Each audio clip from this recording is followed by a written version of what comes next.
show off your generosity without having to stick a dollar in your pocket. And again, it's going to be just as sexually attractive, but it is going to take a little bit more work. When I met my husband, he didn't have much money at all, but he was very generous with whatever he did have. Like, he would buy me whatever he could, but he also was, like, very generous with his time.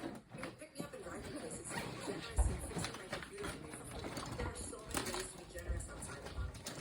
Another really sexy socially interactive quality that's much easier to do with me is the ability to, like, make shit happen rather than complain. This is, like, such a sexy thing to me. A man who's like, I want this, and this is happy is so hot. And again, having money makes that exponentially easier to do and show.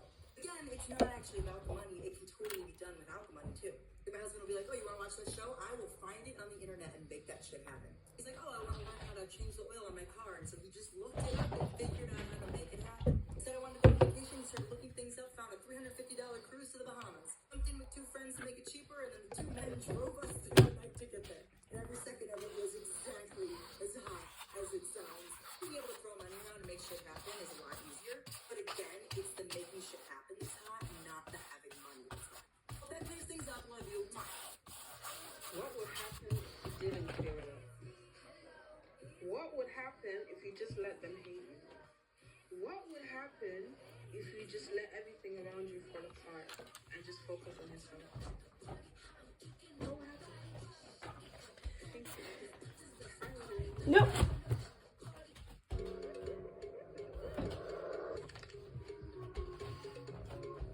So basically, I'm really sad because I just got done making the coolest piece of art I've literally ever made, and it took like 2 months start to finish. And then I posted it, and it flopped worse, more than anything I've ever posted. A functioning teapot that looks like a rat, and the tail literally makes a perfect handle. And the tea comes out of the cheese, and the cheese is red on the inside, and he has little fingernails. Fuck. And then also, he's inside colored on the inside. And he has little teeth. Nope.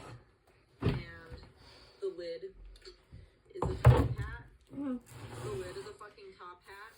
And yes, it does slide around, but I don't care. I think he's beautiful and perfect. And I'm struggling to understand why he flopped so bad. You're not even ready. You're not even ready.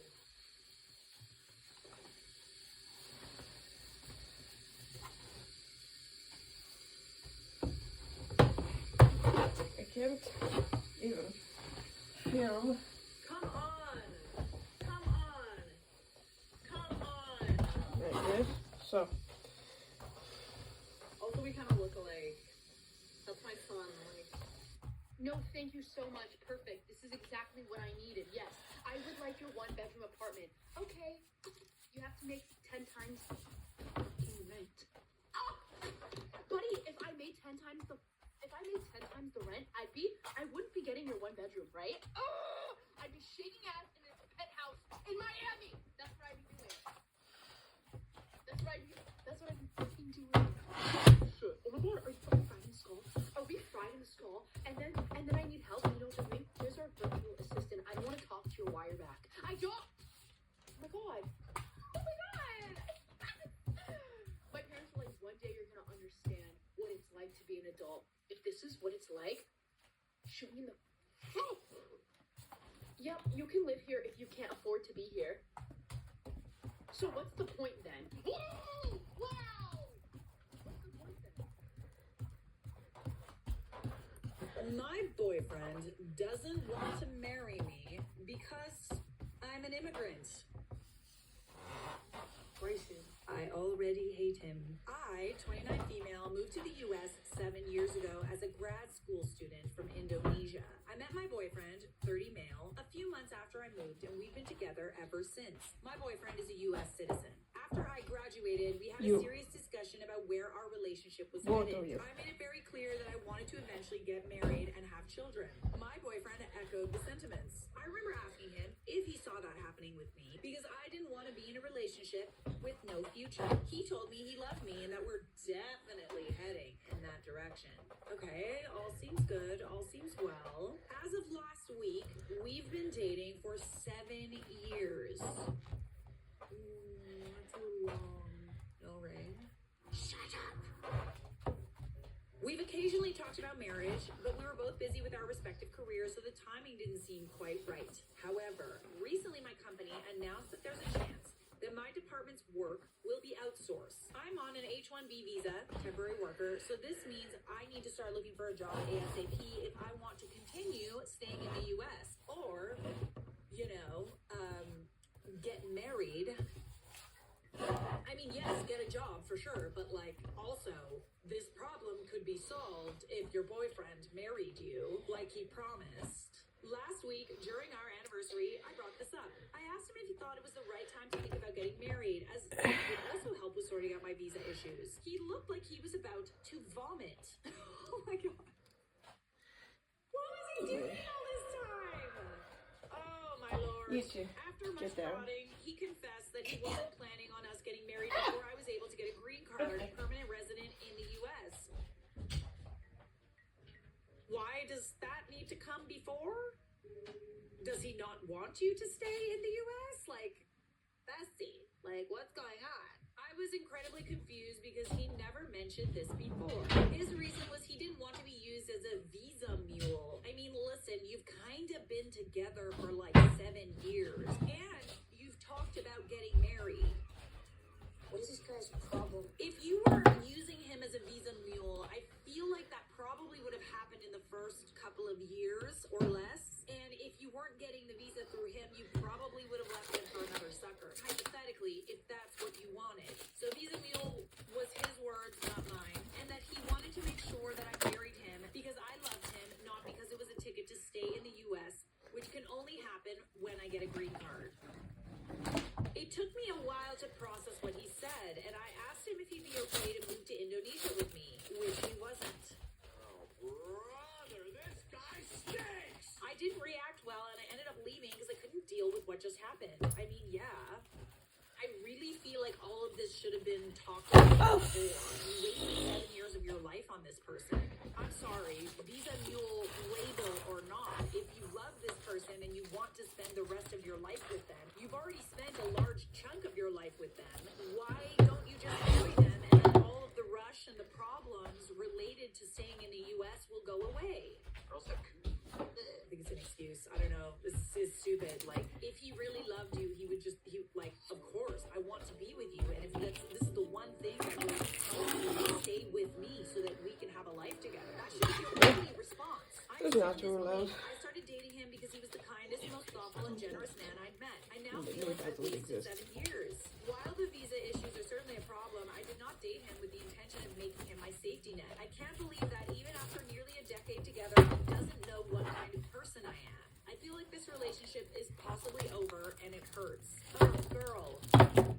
Day 2 of getting you out of your social media flop era for good. Fair warning, don't watch this unless you can handle the truth. Starting with number 1, you have to show your face or use your voice. I see a lot of people still stuck in the faceless era of content creation because it's scary and uncomfortable to show up online, but nothing good comes from being comfortable, including social media. If that hit, we can take little baby steps to make sure that you are showing up in your content. Start with a storytelling voiceover. Day 1 of getting my sparkle back. The past few weeks it felt like I've been stuck in survival mode, where you can even do a combo of both voiceover and face to camera just to get yourself comfortable. Moving on to number 2, you are so focused on followers and every day to the point where you're not even focused on the followers that you have or the ones that are sticking around. Usually your captions go to suffer. Relying on automations like editing can be causing a slow death to your organic engagement. Trying to sell your offers every single one of your captions is absolutely contributing to your flop era. And writing dull one-liners for your captions is doing absolutely nothing for you. We want to use your captions to either add more value, tell a story, or add more elements to make your post feel more savable and shareable. Thing number 3 that's going to dig you out of your flop era is analyzing your hooks. Focus on hooks that actually have the power to stop someone's scroll. So a storytelling hook paired with a visual hook, a reverse trend hook, or a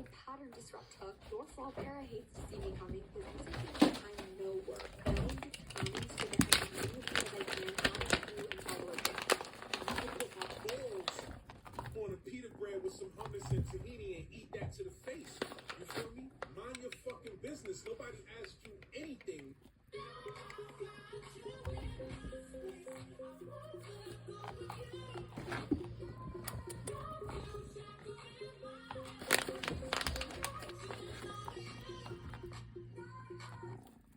seriously, tonight, just remember this. You're on the timeline where you fucking win. You're on the timeline where you fucking succeed and where all of your haters get shit on. You're shitting. Ultimate just runs all over their fucking bald ass head. All of your haters are going bald. And they're really constipated. That's why it's so awesome, because you're the shit and they're sitting there, you know, you're the shit and they're not. Get it? Yeah. Ow, ow, So, ow, ow. that's all. Good night. Rockstar shit. Rockstar shit. This is the craziest part. You stay till the end, so guess what?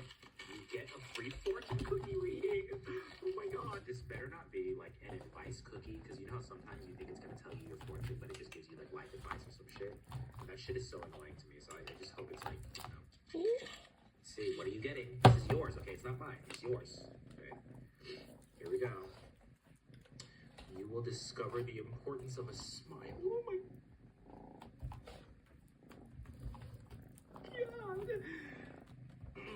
Sorry, I'm stealing this. It's not yours anymore. It's mine. Just kidding. No, it's yours. You will discover the importance of a smile. This is yours, okay? It's even though this fucking camera's backwards. And the numbers. Oh. Okay, I guess it doesn't come with numbers. Your number is 333. 333. Rockstar shit. I got pregnant at around February this year, the due date of November. And shortly after getting pregnant, I was diagnosed with a short cervix. Short cervix increases the possibility of preterm labor, which means the shorter your cervix, the more likely it is that it's going to open before time and the baby will just fall out. Anywho, I took this to my OBGYN, who did not take me seriously, so this is a lesson for you all. Advocate for yourself. He told me, don't worry, as long as your cervix is closed, there's nothing you need to worry about.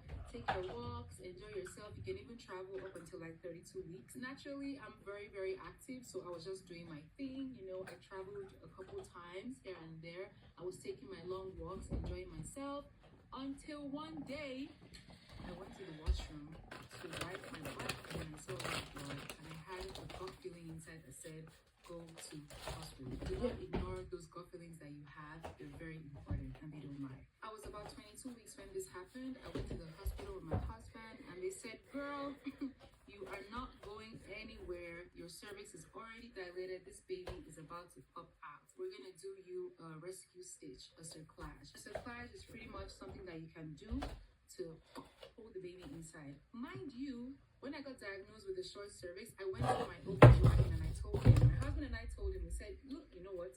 We want to do this cerclage now. This is about 13 weeks. And 13 weeks is actually when they offer you the cerclage if they find out that you have a short cervix. So my husband and I said, boy, get me the cerclage. And guess what my OBGYN said? He said, don't worry about it, girl. As long as the cervix is closed, it's fine. In fact, you don't want to put yourself at any risk. You'll be fine. There's nothing wrong. Little did I know that taking advice from that man, absolutely not. Taking advice from a man, period. My legs were paralyzed. They held my legs up in the air and they said, okay, let's get to doing this procedure. All of a sudden, I realized that everyone just stopped doing what they were doing. And the doctor came to tell me, I'm sorry, girl, I cannot do this procedure because I was already about 4 cm dilated and they could see the baby's